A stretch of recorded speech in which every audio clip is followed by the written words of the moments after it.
Will it be Kaiir Elam or Jamarcus Ingram for Rasul Douglas on Sunday? An overall injury update with banged up Bills. And my 5 predictions for Sunday against the Lions are coming your way today on Locked On Bills.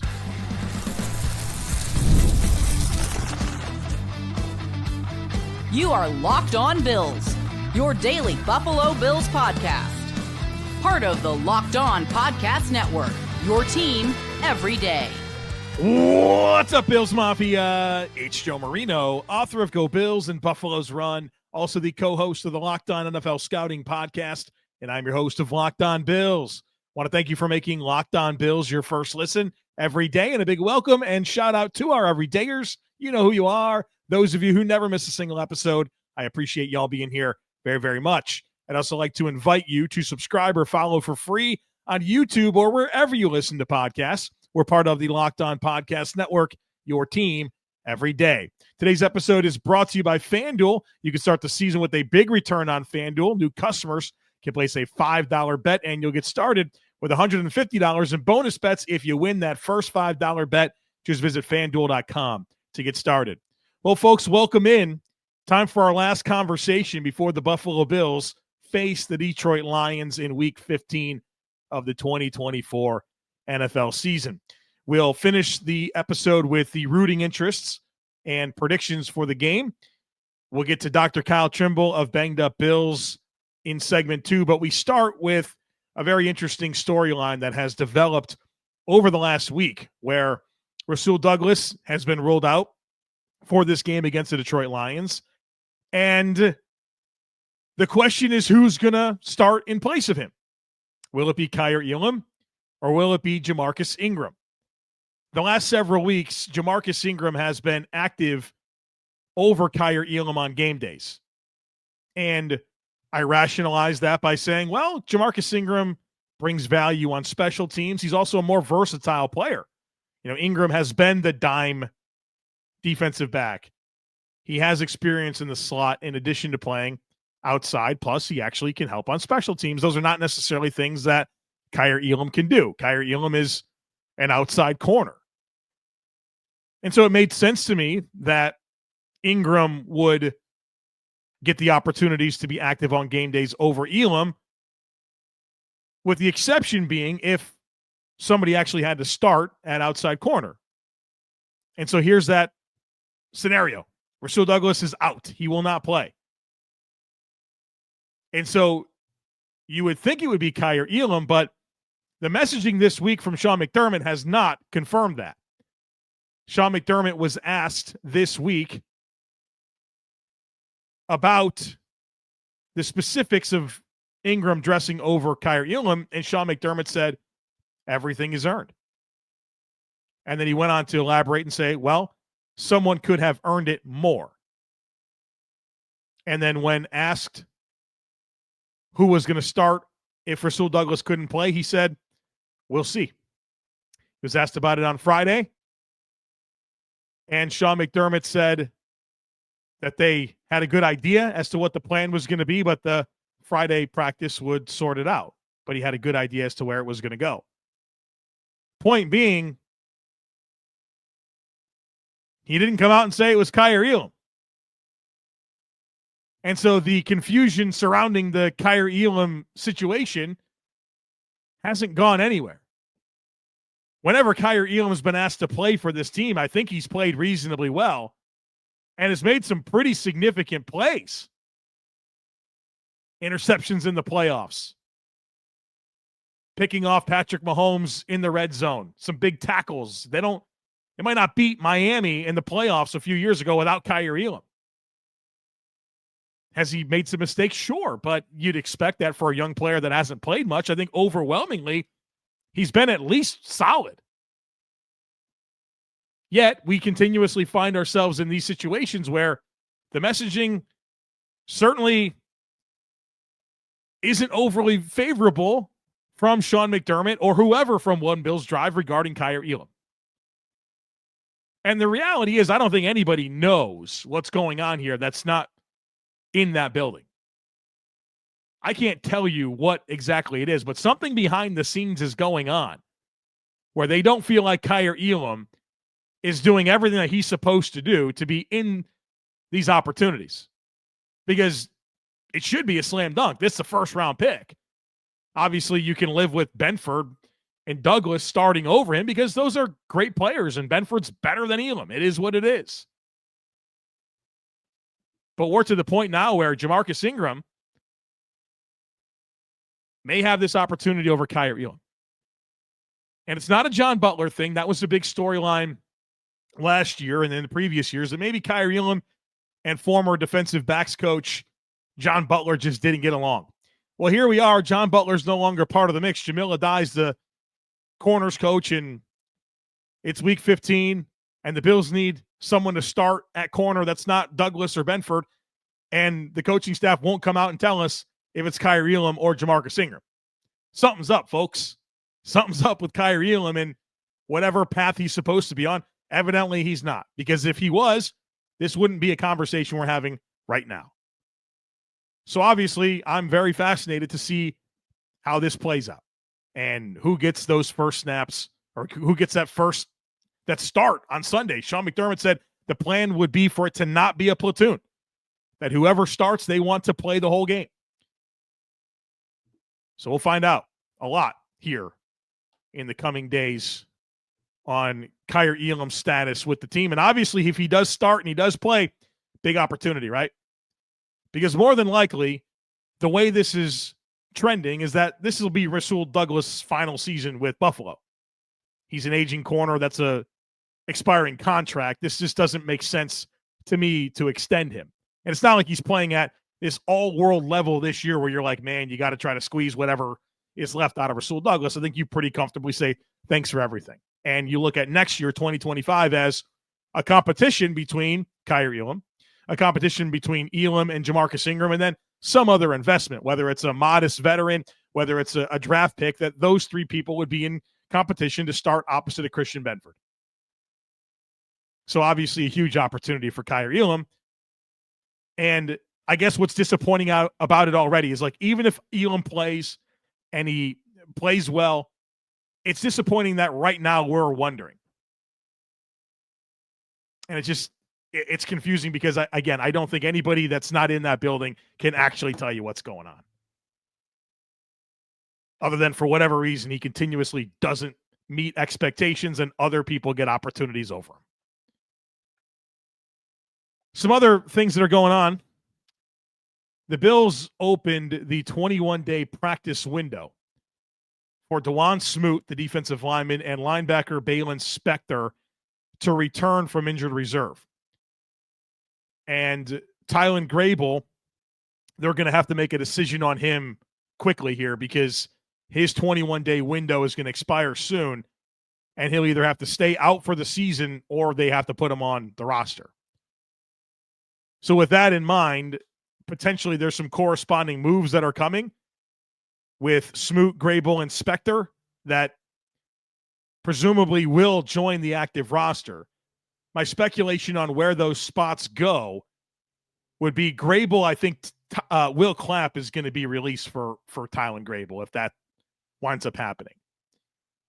I think once they want Smoot back on the roster, I think that could be the release of Quentin Jefferson, because Quentin Jefferson has literally just done the exact same role that Dewan Smoot performed while he was on the team. And then I think for Balin Spector's return, I think it could be goodbye for Jordan Phillips, who was inactive last week with Dwayne Carter back on the team. Now, I would anticipate Phillips, Jefferson, and Clapp would all be players the Bills would want to get back on the practice squad if they could pull that off. I know that there's different thresholds for how many veterans you can have on the practice squad, so I don't know that they'd be able to bring all three back, but I assume that some combination of them they would want back. So that's something to pay attention to in the coming days. And one of the talking point here is now, with this information that Smoot and Spector's 21-day windows have been activated, the Bills have now used 6 of their 8 injured reserve return designations. During the regular season, you can only return 8 players from injured reserve. You do get 2 additional spots once the postseason begins. The good news is the Bills don't have any more players on injured reserve that would need to come back. So the rest of the way, they can bring back 4 more players. So they should be okay with that. The 6 designations that have already been used, Darrington Evans, even though he didn't come back, if you open a practice window, or in the case of Evans, if you commit to that at the beginning of the season, they count. So Darrington Evans, Matt Milano, Dwayne Carter, Tylen Grable, Dwayne Smoot, and Balin Spector. All right, we have some injury stuff to get into, of course. Rasul Douglas, a bunch of other players that are questionable, including Taylor Rapp, Damar Hamlin, and Dalton Kincaid. We're talking to Dr. Kyle Trimble of Banged Up Bills on the other side of it for his thoughts, so be sure to stick with me. Today's episode is sponsored by Prize Picks. If you love watching the game, you're going to love Prize Picks, the easiest and most exciting way to play daily fantasy sports. Whether it's football, basketball, or any of your favorite sports, Prize Picks makes your holidays bigger and brighter. Here's why you need to check it out. You can now win up to 200 times your money on Prize Picks. Plus, this holiday season, they're giving away $30 million in rewards during Picksmas and offering 2 free picks in December. And when your picks hit, Prize Picks makes it easy to cash out. You can get your money in as quick as 15 minutes. Plus, they have Venmo available to you. For this week, I am looking at James Cook to go more than 49.5 rushing and receiving yards, and Khalil Shakir to go more than 55.5 receiving yards. It's quick, it's simple, and so much fun to challenge myself and my friends. So download the Prize Picks app today and use code LOCKEDONNFL to get $50 instantly after your first $5 lineup. That's $50 instantly when you play just $5. Prize Picks, run your game. Nothing delivers comfort and joy quite like the unrivaled quality and taste of Omaha Steaks. It's guaranteed perfection in every single bite, and right now you could save on unforgettable gifts with 50% off site-wide at omahasteaks.com. Plus, score an extra $30 off with our promo code NFL. With 5 generations of experience, they consistently deliver the world's best steak experience, and the gifting experts at Omaha Steaks have made it easy to deliver the perfect gift with thoughtfully curated gift packages featuring gourmet favorites. From legendary steaks to mouth-watering desserts and more, save 50% off site-wide for a limited time at omahasteaks.com. Plus, our listeners get an extra $30 off with promo code NFL. That's 50% off at omahasteaks.com and an extra $30 off with promo code NFL. Minimum purchase may apply. I'm joined now by Kyle Trimble. He's a doctor of physical therapy. He runs bangedupbills.com. You can follow him on Twitter at bangedupbills. Joins us each week to get ready for the upcoming Bills game from an injury perspective. And we got some stuff to talk about this week. Of course, first, we'll get into Rasul Douglas, Bills starting cornerback, ruled out for this game. Now, I spent the opening segment talking about if it's going to be Elam or if it's going to be Ingram. But for this conversation, let's talk about Douglas, what you've seen there, and maybe what you think's going on and what the timeline could be. Based on video, it looks like he's dealing with some type of MCL sprain. We don't know which side it is. And to recap, he injured his knee when he got that friendly fire from Taylor Rapp when Cooper Kupp was catching the touchdown in the end zone, I think sometime in the third quarter. So he had initially been ruled questionable with a back designation, came back immediately next series, played 3 plays, and then kind of just wandered off the field and then was doubtful to return with a knee. Looking back at the film, I thought it was a left knee because we saw Cooper Kupp land on the left knee as Taylor Rapp was hitting him in the air, and then he fell down. And then I saw him favoring the left knee a little bit on the field right before he went out. But it's quite possible that on the reverse angle, we did see his right knee kind of get hit too. So we don't know exactly which side it is, but he did deal with a left knee MCL sprain last year in week 18 that he played through in the playoffs. Tyler Dunn of Go Long had said it was a torn MCL that was pretty significant. So if this is a repeat injury, which I'm not too concerned if it's a repeat injury because they heal up very well. There should not be any lingering issues, but this is something that could keep him out for some time, given that it should have kept him out last year, but he's a dog and plays through that. So we'll need a little bit more information, but I wouldn't be surprised. I mean, we know he's out this week, but I wouldn't be surprised if he's out even the next 2 weeks, given the nature of the schedule. Big opportunity for whoever gets to play, whether that's Elam or Ingram. Now, we have a lot of players that are listed as questionable. I want to go to both of the safeties. Damar Hamlin, Taylor Rapp, both the starters, they're listed as questionable. Taylor Rapp with a neck shoulder injury, didn't practice Wednesday or Thursday, limited on Friday, questionable for the game. Damar Hamlin, back in ribs, full participant on Wednesday, did not practice Thursday, limited on Friday. designation questionable. My understanding is both had the red non-contact jerseys on for the Friday practice. And that would make sense given the location of ribs. They don't want to take another shot and get everything irritated. For the ribs, you're probably gonna want to get some type of rib block if they can get some padding on the area and just numb it up so you can get through the game. And that goes for Hamlin. I expect him to play because he had the full designation and then he was downgraded even though it was a virtual walkthrough. And then he was able to get limited practice in on Friday. I didn't see anything on the film that suggested what was going on with him, but the fact that it was a rib designation might have been he took a hard shot and we just didn't see it on film. I can't imagine why he wouldn't play, just given the nature of that injury and what you can do to prepare a player to get ready for Sunday. And like I said, with the injections, flank jacket, padding, and whatnot. Rapp, on the other hand, his neck injury dates back to when he got mowed over by Jordan Mason in week 13. He finished the game. He played last week. He was limited all week in the red non-contact jersey. It was real interesting that he was do not participate Wednesday through the walkthrough, and then obviously he would have been estimated at that during the Zoom meetings. I don't know if he aggravated it or quite what's going on. He doesn't have a long history of neck injuries. He did have one last year, but that's when he collided with Teron Johnson late in the season. So this isn't like a lingering thing like we saw with Micah Hyde, but this is something that might be more acute. I don't know if it's a disc thing or whether it's a it's a whiplash thing he's kind of just working through. I would think that he's going to make every effort to play. And then if it's still bothering, maybe shut him down for a week or two, for the schedule afterward. But I don't see how you want to sit both starting safeties in probably one of the biggest games of the season it's a non-conference game, but still it's huge in terms of schedule, everything else that goes along with it. So I do expect both to play, but if I had to guess one would sit, I would sit Rapp over Hamlin at this point. All right, could get dicey there with safeties because Cole Bishop, would he play? Micah Hyde, doesn't feel like he'd be ready quite yet. He admitted that he's kind of underweight, and certainly there's got to be a ramp up there. Lewis Scene's moved to linebacker. You're kind of wondering, is it Cam Lewis? What would be the plan there? Hopefully, the optimistic side of your outlook there says that Rapp and Hamlin are good to go for Sunday. Let's get to Dalton Kincaid. He's missed a bunch of games. He's missed the last 3. Keon Coleman's missed the last 4. Good news there. No designation. He's ready to go. But Dalton Kincaid, who's missed the last 3, and of course a bye week mixed into that. He was a full participant in practice all week, but still listed as questionable for the game. I don't see how he doesn't play. Like we talked about last week, that I thought he was going to play last week, and he ultimately did not. You could tell that he was getting close last week because he was running around doing some stuff without the brace on. We saw him in practice this week with Jonathan Acosta of WGRZ. Had gotten some video of him running around with a black sleeve on his left knee with a hinged knee brace, and that's what I expect to see with a PCL sprain. That type of protection and him moving around with it.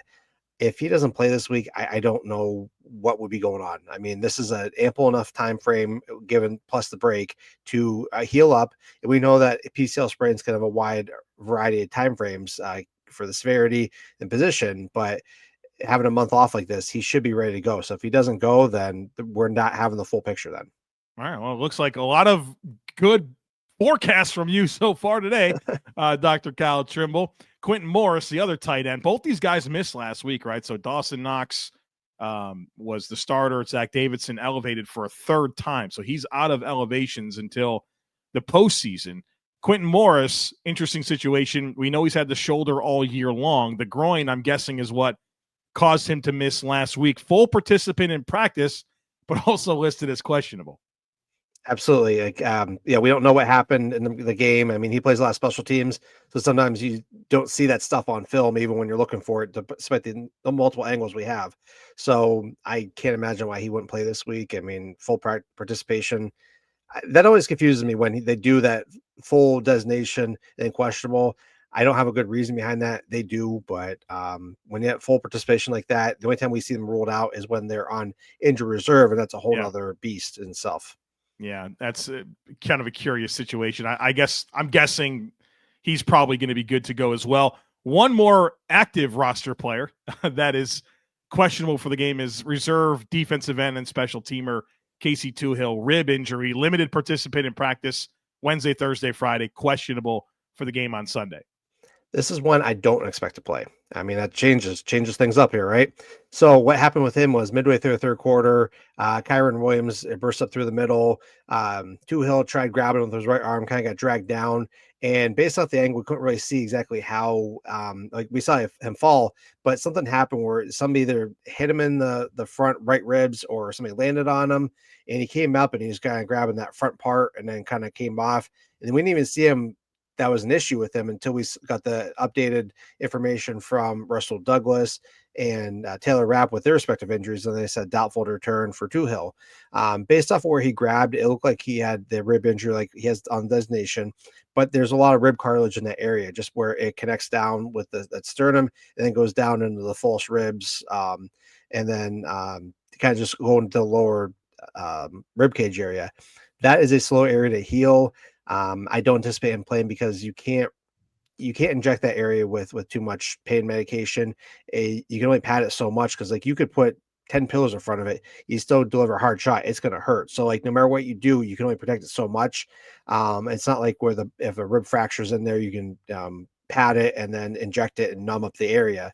So we did see fellow defensive end AJ Epinesa deal with a similar injury last year when he intercepted Patrick Mahomes and then he fell on the football. He hadn't missed in 2 games with a very similar injury.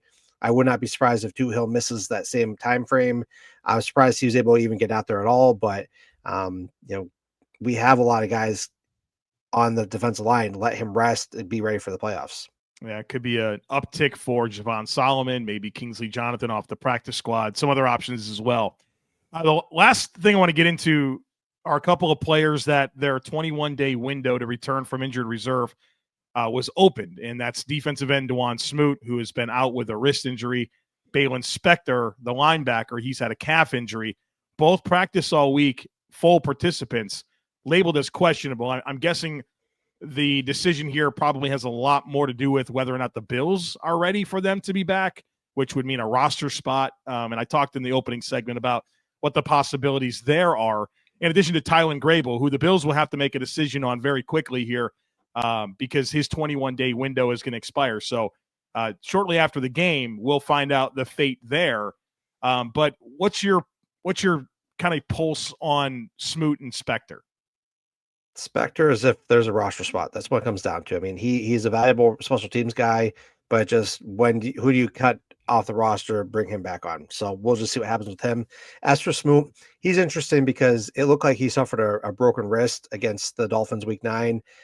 Week 15 was the earliest he could come back. It's been just over a month, and he had surgery for this area.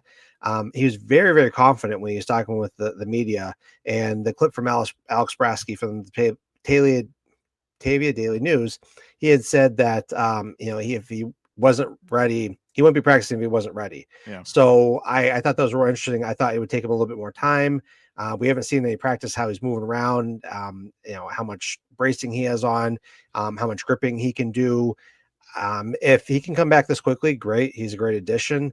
However, I thought he'd take more time, but that also might indicate maybe this is a different injury than I had thought. If he says he's good to go, then it's good to go. I just thought he would take more time, just given the nature of how, if it's a broken bone, how long it takes, even with the surgical reinforcement there. So we'll know more Saturday afternoon, well after this conversation. And it just comes down to what they want to do roster gymnastics, because, you got to take guys off, got to put them on. And, if there's any waiver stuff and just everything else goes into that, there's just more than just flipping one guy in, one guy out.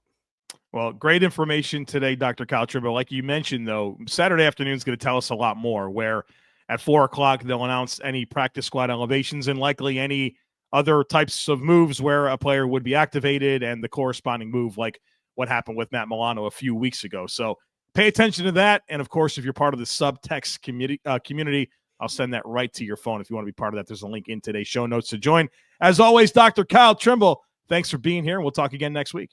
Thank you, Joe, and go Bills.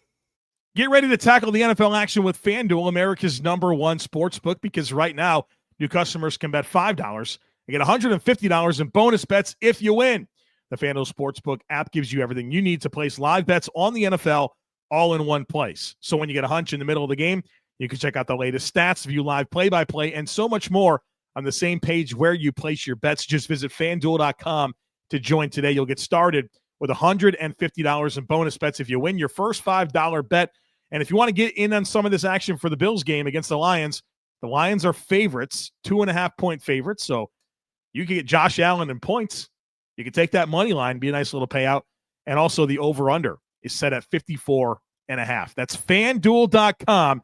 Never waste a hunch and make every moment more with FanDuel, an official sportsbook partner of the NFL. All right, folks, it is prediction time here on this podcast. Before we get there, I would love to extend an invitation to you to become part of the community that we're building around this podcast. I have a couple of different ways that you can become part of our Locked On Bills greater community through the Herd Mentality sub-brand that I've been developing here. You can join our subtext. And so if you get in on the subtext, I send out text messages to you during the game, my thoughts after every drive. You get breaking news updates from me. Whenever Bills make transactions or there's news about the Bills, I send out my first reaction to the subtext community. Plus, that gets you into our Discord channel, and the Discord channel has 1,400 Bills fans in there talking Bills on game days. We do daily polls. We do a special episode in there in the Discord channel every Wednesday night. I go live for like an hour, hanging out and doing stuff like that. So become part of that Discord channel. You get into that through the subtext or get in on the Substack. Substack is a place where I'm writing articles, 4 posts a week at least. Right now, you get my big picture thoughts on every game. You get a weekly scouting column on Josh Allen. You get a weekly scouting column on the upcoming Bills opponent, plus the all-22 review clips. If you want to see me breaking down the Bills plays, 30, 45 minutes after every game of me breaking down clips, become part of the Substack because you get the file. I send you a file right to your email box. There's a link in today's show notes to be part of either of those opportunities, and both get you into that Discord channel. Don't miss out. We're having a ton of fun in there. All right, prediction time. Again, link in today's show notes, by the way, if you're looking for any of that. Prediction time. Number 1, I am predicting a season high in points scored against the Detroit Lions. Currently, that's 31 points last week by the Green Bay Packers. I think the Bills do more than that. Put me down for 32 or more points for the Buffalo Bills. Obviously, Detroit's a great defense. I think they're top 3 in the league in scoring. But I think the Bills can present a lot of problems to them in the passing game with a Lions defense that lives in base defense, right? 57% base defense, playing 6 different off-ball linebackers. I don't think they can live in that world against the Bills. So I think that the Lions offense presents a lot of problems for the Bills defense. I think the Bills offense presents a lot of problems for the Lions defense. That's a big recipe to me for the Bills to score a good bit against Detroit. So put me down for 32 or more points for Buffalo. Number 2 is I'm predicting Khalil Shakir to have at least 75 receiving yards. I think the over-unders projections, like on Prize Picks, they had it at 55.5. I think he shatters that. The Lions have been one of the most susceptible teams in the league to giving up receiving yards to slot receivers. 3rd most in the league in terms of yards per game. And if they live in base and you get Khalil Shakir on linebackers, you get Khalil Shakir on safeties, it's going to be a problem for them. I think Shakir is going to be productive. So 75 receiving yards or more.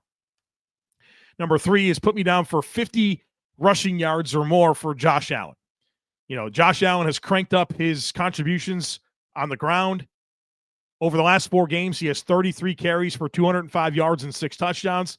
In the first 9, it was 47 rushes for 211 yards and 3 touchdowns. So literally in the last 4 games, essentially more rushing production than Josh had in the first 9. It's that time of year. And, this is going to be a signature game. It's the CBS game of the week. Everybody that likes football is watching the Lions and the Bills on Sunday afternoon. Josh Allen's MVP campaign, I mean, it's been really real. If you go back to last week, 6 touchdowns, 3 rushing, 3 receiving. No quarterback's ever done that. The week before that, Josh Allen has a rushing, receiving, and passing touchdown in the blowout win over the 49ers. No quarterback's ever done that. We all saw the Kansas City game in the 4th and 2 run and all the heroics there. So the MVP campaign is certainly happening. I don't think Josh is holding back. I think he's going to run the ball. So put me down for more than 50 rushing yards. And I've spent a lot of time this week talking to Detroit people. And if there's one common theme that I have gathered from talking to all of them, they say, you know what? Lions can be a little prone to these mobile quarterbacks. Well, I present you the greatest dual threat quarterback in NFL history, Joshua Allen. So 50 rushing yards or more for Josh Allen. Number 4 is I'm predicting the over on points in this game. 54.5 is what FanDuel has it at. That's the highest this week. In fact, I think it's the only game that they're projecting a total higher than 50 points, and it's at 54.5. I think it's right. I think the Bills are going to score. I already predicted that they'd get 32 or more, and I think the Lions are going to score too. I think their rushing offense, some of the speed they have at receiver, their screen game, there's a lot of things that I think can cause problems for Buffalo. And so I think both teams are into the 30s, which, I'm not great at math, but 30 plus 30 is 60, and that over-under is 54.5. So I think we're going to be in good shape to hit the over. And then lastly, do I think the Bills win and get to, what would it be, 11-3, or do they lose and fall to 10-4? I am going to predict the Lions win in this game. And look, I don't think this is David versus Goliath.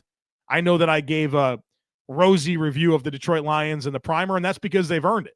I have a lot of respect for them. I mean, the numbers speak for themselves. The film speaks for themselves. I don't know what to tell you. They're an awesome football team, one of the best football teams I've ever studied. But it's not David versus Goliath. The Lions have a heck of a challenge on their hands in this Buffalo Bills team. But the circumstances surrounding this game just favor Detroit. The Lions are at home. They have a rest advantage. And this is like multiple weeks at home. This is like 3 in a row, the third of 3 in a row at home for Detroit. Meanwhile, this is consecutive road games for the Bills after they just went to Los Angeles. And the Lions have a rest advantage. They played on Thursday last week while the Bills played on Sunday. And, oh, by the way, the Bills have had one practice this week. One. Had a walkthrough on Wednesday. It was canceled on Thursday. And then Friday is really the only practice of the week. The circumstances just favor Detroit. They just do. Like I said, the defense is the concern for both teams. And I think the Lions have more of a formula that can get the Bills in trouble.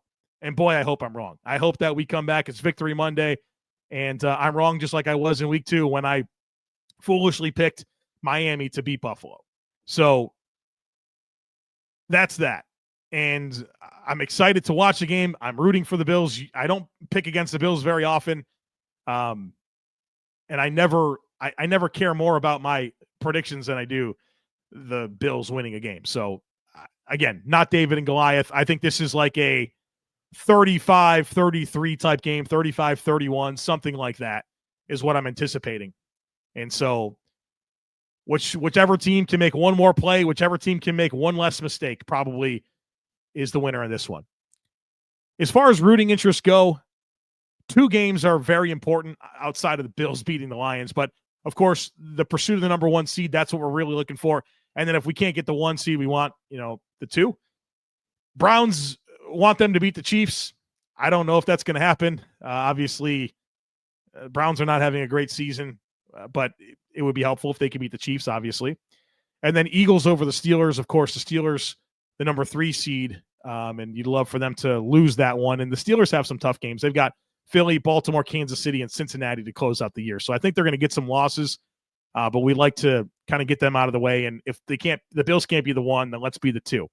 Now, one thing that I want to point out is that the Bills are currently the 2 seed and the Steelers are the 3 seed, and they both have 10-3 identical records. There's a series of tiebreakers that exist in the NFL, and there's no head-to-head matchup this year between Buffalo and Pittsburgh. But the reason that the Bills are the 2 and the Steelers are the 3 is the tiebreakers go down the list to the point where strength of victory is what's putting Buffalo ahead of Pittsburgh.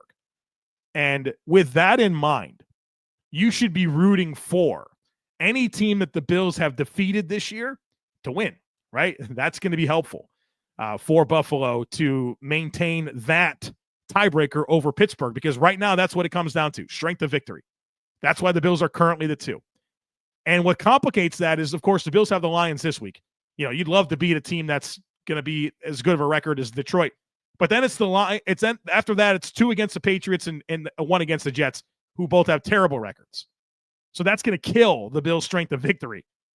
So all the teams that the Bills have beaten to this point, root for them to win, so that way their strength of victory goes up. And you could sit there and figure out, obviously, if the Bills and the Steelers both beat a team, it really doesn't help. So if you really want to get into it and take the time to figure it out, find the common opponents, right? and which ones are uncommon. And the ones that the Bills have beaten that the Steelers also haven't played and beaten, you want them to win games. Now, that's really what this is going to be important for the rest of the way. If it comes down to that as a tiebreaker, which currently, as things currently stand, it is. So there you have it, folks. The hay is in the barn. We've done all we can, folks, to get ready for this game. The only thing that's left to do is for the Buffalo Bills to go out there and win this thing. And boy, do I hope that happens, because it's been a tough week. It's been a really tough week. I spent a lot of time interacting with Bills Mafia, and whether it's in the Discord, the subtext, people emailing me, messaging me, interacting on social media, it's been a doom and gloom week. I'm not going to lie. A lot of people out for McDermott, a lot of people out for Ed Oliver, Taron Johnson, and the defensive philosophy. Like, everything's come under fire. And it's like, man, what is going on here? The Bills just not win 7 in a row? Are they not 10-3? It's been a tough week. So would love for the game on Sunday to reignite some of the passion and excitement that existed before the Rams game. So go Bills. All right, that's it for today. As always, I kindly ask that you share, subscribe, rate, and review. Have a great rest of your day. Go Bills, and I look forward to catching up with you again after the game.